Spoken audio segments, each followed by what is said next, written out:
지난 15일 동안 한국을 잘 다녀왔습니다. 대신 예배를 인도해 주시는 우리 전장훈 목사님과 그리고 정태희 형제께 감사를 드리고, 그리고 각자의 맡은 위치에서 교회 공동체를 잘 섬겨주신 모든 분들께 감사를 드립니다.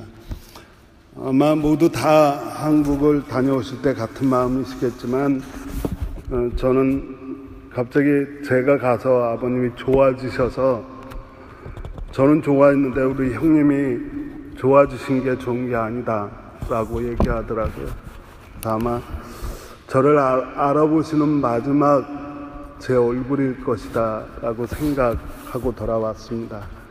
좋은 기회 허락해 주신 하나님께, 그리고 우리 모든 기도해 주신 교우들께 감사를 드립니다. 오늘은 우리 입학하는 두 어린이를 축하하면서 그들에게 맞춰서 말씀을 나눠야 되겠지만, 아이들은 여기 없으니까 성서 일가에 따라서 로마서에 있는 말씀으로 같이 나누려고 합니다. 이런 얘기로 시작을 하려고 합니다. 사막에 사는 사람들에게 꼭 필요한 짐승이 있다면 낙타입니다. 사막에 사는 사람들에게 낙타는 자기의 생명과 같습니다. 그래서 사막에 사는 사람들은 낙타 없이 살 수 없습니다. 사막에 여러분 며칠 가서 유해 보셨는지 몰라도 사막이라고 하는, 사막 기후라고 하는 게, 우리가 사막하면 굉장히 뜨거운 것만 상상하는데 해가 지고 나면 무척 춥습니다. 그냥 추운 게 아니라 얼어 죽을 정도로 춥습니다. 그래서 밤이 되면 사막에 사는 사람들은 생명과 같은 낙타가 얼어 죽지는 않을까 염려할 정도로 춥습니다. 그런데요, 가끔 낙타가 사막의 밤의 추위를 피하기 위해서 사람이 자고 있는 텐트 안으로 그 머리를 집어넣습니다. 추워서 살려고 낙타가 사람이 자는 텐트 안으로 머리를 집어넣으니까 사람들이 그것을 용납해요. 그런데 텐트 안에 머리를 집어넣었던 낙타가 조금 있다가 보면 참 어처구니 없고 우스꽝스러운 모습을 발견하게 되는데, 텐트 안에 머리만 집어넣었던 낙타가 그 거대한 몸을 다 텐트 안으로 집어넣습니다. 그러면 조그만 텐트 안에 있던 사람은 어떻게 됩니까? 텐트 밖으로 쫓겨납니다. 그래서 거대한 낙타는 텐트 안에 있고 사람은 텐트 바깥에 있는 참 우스꽝스러운 모습을 보게 됩니다. 사실 이 모습은 여러분 우리 주변을 살펴보면 우리 주변에서 자주 목격되는 모습입니다. 제가 왜 이런 얘기를 드리는지 곧 알게 될 것입니다. 가끔 제가 여러분에게 데마라고 하는 사람을 이야기한 적이 많습니다. 데마 기억나십니까? 사도 바울의 제자인 데마. 사도 바울의 제자인 데마가 성경에서 유명한 까닭은 바로 디모데후서 4장 10절에 있는 말씀 때문입니다. 데마가 나를 버리고 데살로니카로 떠나갔다라고 하는 것 때문에, 데마가 사도 바울을 버리고 데살로니카로 떠나가 버렸습니다. 사도 바울은 그 당시에 로마의 두 번째 투옥된 상태였고, 사도 바울이 두 번째로 감옥에 가는 모습을 바라보고 데마가 사도 바울을 떠나서 고향으로 가버립니다.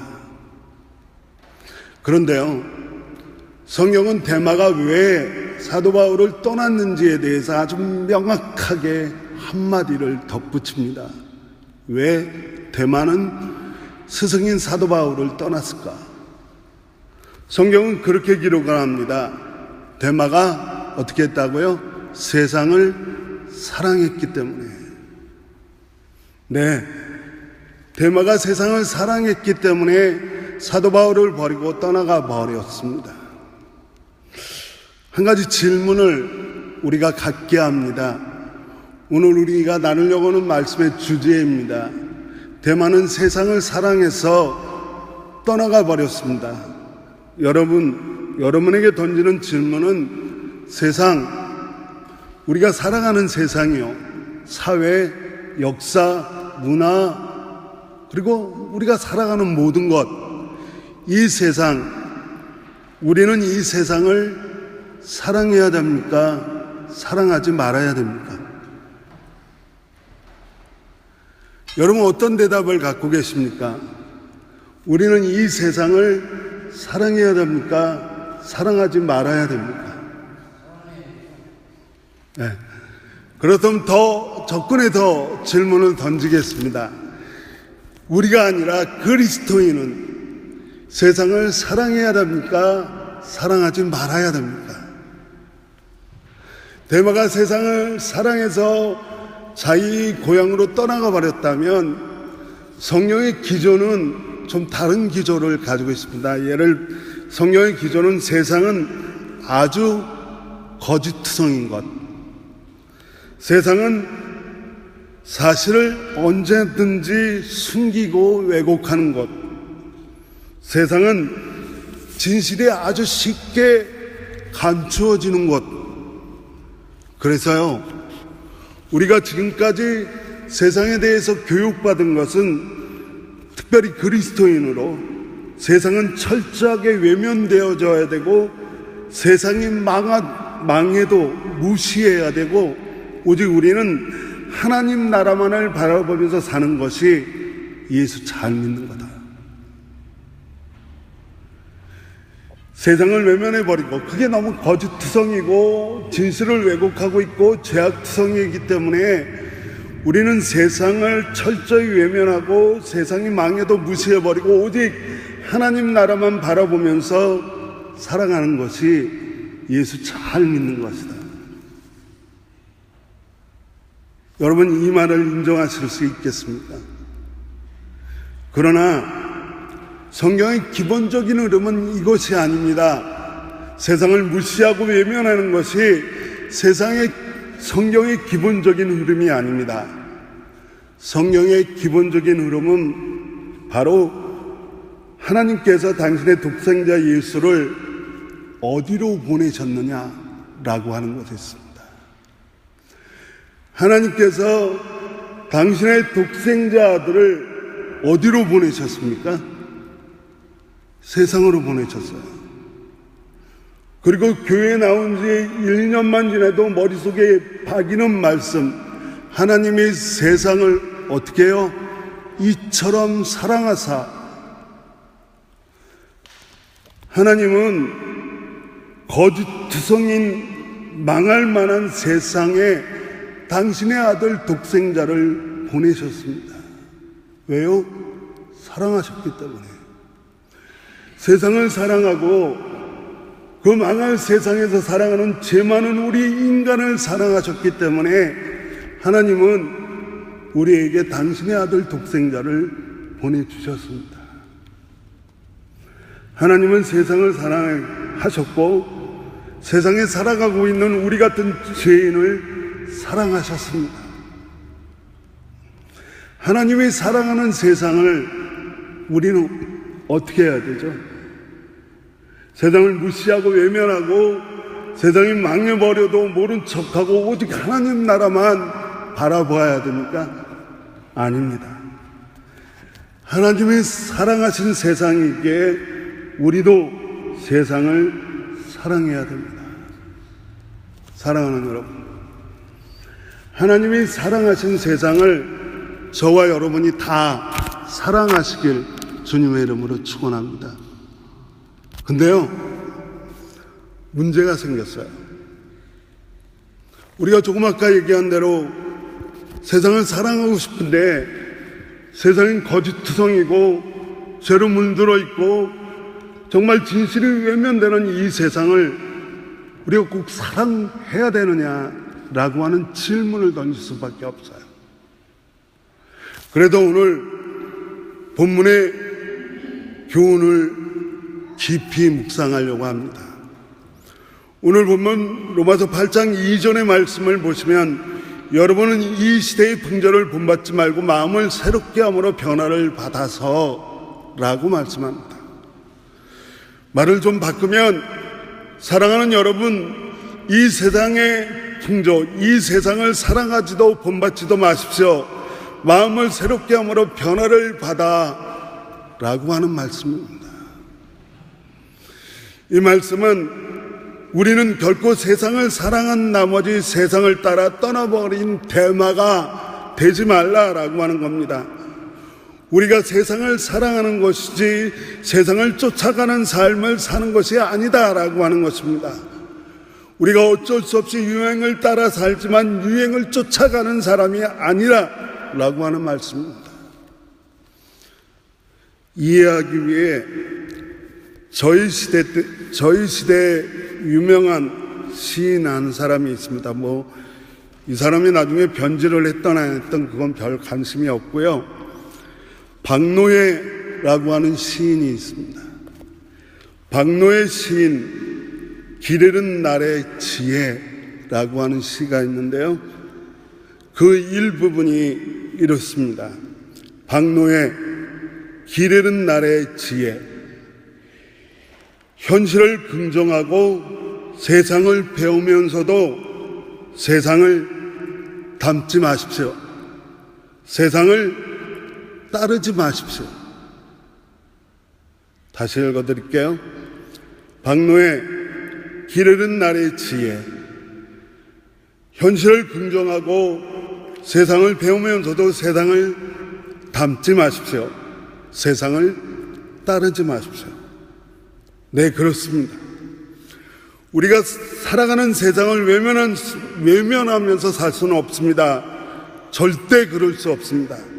그렇다고 우리가 이 세상을 맹목적으로 따라 살아서는 절대로 안 됩니다. 이렇게 세상을 외면하지 않았지만 세상을 따라 살지 않던 사람이 한 분 계신데 예수 그리스도입니다. 예수께서 우리의 그런 삶을 보여주셨습니다. 디틀리 보네퍼 목사님은 그것을 그리스도의 세속화라고 이야기하는데요. 이런 얘기입니다. 예수께서는 하늘의 모든 영광을 버리고 이 세상으로 오셨습니다. 이 세상으로 그냥 오신 것이 아니라 이 세상의 죄악으로 찌들어 있는 우리의 모습과 똑같은 모습으로 우리 가운데 오셨습니다. 그리고 세상을 외면하신 것이 아니라 도리어 세상의 모습을 받아들이시고 하늘의 모습을 버리셨습니다. 그러므로 그리스도는 세속화되었지만 세속화된 그리스도는 세속의 모습으로 오셨지만 세속에 물들지 않았습니다. 세속에 물들지 않고 도리어 이 썩어있는 세속을 변화시키는 장본인이 되셨습니다. 세상을 사랑하시되 그래서 세상의 모습으로 오셨지만 세상을 따라 사는 것이 아니라 세상을 변화시키는 장본인으로 사신 분이 예수 그리스도입니다. 변화입니다. 변화. 얼마 전에도 말씀드렸지만 우리의 신앙은요, 변화의 가능성을 믿는 신앙입니다. 우리의 타고난 성격, 우리의 타고난 행동, 우리의 타고난 말 모든 것이 다 변화할 수 있다라고 하는 가능성을 믿는 것이 우리 기독교입니다. 변화가 가능하다라고 하는 것을 믿지 못한다면 우리는 올바른 신앙인이 아닙니다. 기독교는 바로 이 변화를 믿는 종교이고 변화의 가능성 앞에 문이 활짝 열려진 종교가 바로 기독교다라고 말씀을 드렸습니다. 이것을 우리에게 적용해 보면 우리가 오늘 함께 예배하고 믿음을 가지고 있는 이유는 우리의 성격도 우리의 행동도 우리의 말도 예수 그리스도와 함께 변할 수 있다라고 하는 거야. 그런데 대부분의 경우를 보면 벌써 목회한 지 30년이 지났습니다. 많은 사람들을 만나면서 많은 사람들에게 안타까워하는 것은 대부분의 사람들이 교회에 나오면서 이걸 인정하지 않아요. 변할 수 있다, 달라질 수 있다라고 하는 것을 인정하지 않아요. 내가 이런 모습으로 살아온 게 10년이고 20년이고 30년이고 40년, 50년, 60년인데 내가 변한다고 그걸 어떻게 믿어? 참 안타까운 모습입니다. 변하지 않을 것이다 라고 하는, 그냥 이대로 살게 놔두라 라고 하는. 그런데요, 왜 변하지 못할까? 왜 달라지지 못할까? 오늘 본문 로마서 8장 2절에서 찾아냈습니다. 마음을 새롭게 함으로. 어디에 문제가 있냐면 바로 마음에 문제가 있어요. 마음을 바꾸지 않으니 변화가 시작되지 않습니다. 모든 변화는 마음에서 시작합니다. 내 마음이 나는 절대로 변하지 않아, 나는 절대로 달라지지 않아 라고 마음먹으면 어떠한 경우도 변하지도 달라지지도 않습니다. 그러나 마음이 변할 수 있어, 달라질 수 있어 라고 하는 것의 시작으로부터 정말 엄청난 변화가 준비된 것이 기독교입니다. 사도 바울은 그것을 이렇게 표현했습니다. 여러분이 너무나 잘 아시는 말씀, 빌립보서 2장 5절 말씀인데요. 여러분 안에 이 마음을 품으십시오. 그것은 곧 그리스도 예수의 마음이기도 합니다. 사도 바울은 정확히 알고 있었습니다. 무엇이 우리를 변화하게 하고 무엇이 우리를 달라지게 하는지, 그것은 바로 마음입니다. 사도 바울은 다시 에베소서 3장 17절에서 이렇게 이야기합니다. 믿음으로 말미암아 그리스도를 여러분 마음속에 머물게 하여 주시기를 빕니다. 사도 바울은 에베소 교회를 향해서 믿음으로 말미암아 무슨 일이 일어나냐면 그리스도께서 우리의 마음 안에 머무는 거예요. 이때 마음은 카르디아라고 하는 헬라어를 쓰는데 이것은 원래 심장을 이야기해요. 내 생명을 뛰게 만드는 심장. 그래서 심장을 바꾼 사람들이 되는 겁니다. 예수가 우리 심장 한가운데 계시다면, 우리 심장을 바꾼다면, 우리의 마음을 바꾼다면 우리의 행동도 바뀌고 우리의 태도도 바뀌고 우리의 삶과 우리의 말까지 다 바뀌게 될 줄로 믿습니다. 그래야 우리가 예수의 사람이고 그래야 우리가 그리스도인이 되는 겁니다. 이제 정말 중요한 게 마음이라고 말씀을 드리고 오늘은 말씀을 정리하려고 합니다. 말씀을 정리하면서 어떤 이야기로 정리를 할까? 요즘 청년들은 지겐에서도 물어봤는데 잘 모르던데요. 아마 저보다 위에 분들은 이 얘기를 꽤 많이 듣고 자라셨을 겁니다. 큰 바위 얼굴 아세요? 큰 바위 얼굴. 어느 마을에 동산 뒤에 큰 바위가 있는데 그 바위가 사람의 얼굴을 닮았습니다. 근데 이 사람의 얼굴을 담은 큰 바위 때문에 그 동네에는 전설이 하나 있어요. 그 바위를 닮은 그 바위의 얼굴을 닮은 사람이, 위대한 사람이 나타날 것이다 라고 하는. 그래도 마을의 어린아이들은 그 이야기를 믿고 마을 출신의 높은 정치인이나 큰 사업가나 위대한 교수가 나타날 때마다 확인해 봅니다. 그 얼굴이 큰 바위 얼굴과 닮았는가. 하지만 그들은 큰 바위 얼굴과 닮지 않았습니다. 그렇게 아이가 10년, 20년, 50년을 그 바위만 바라보고 살다가 어느 날 그 아이가 노인이 됐습니다.